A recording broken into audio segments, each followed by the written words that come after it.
And so we have this consensus mechanism called proof of work that is really this tax on the system, because the security providers have to sell all of their inflows in order to maintain their business, because their business is about having high operational overhead, about competing on energy consumption.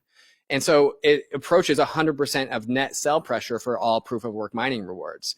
And so proof of stake flips this and makes this inverted, where proof of stake is like, well, not only do we issue the minimum amount of ether needed to secure the network, you also are competing as ether stakers as to who is going to hold that ether the most.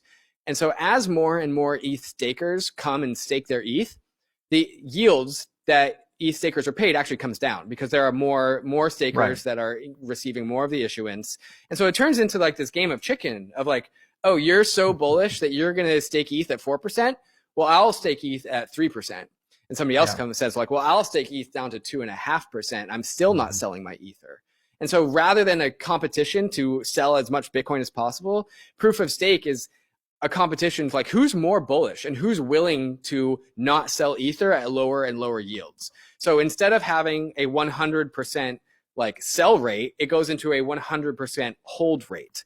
And so this naturally creates like a scarcity mentality in ether, the asset.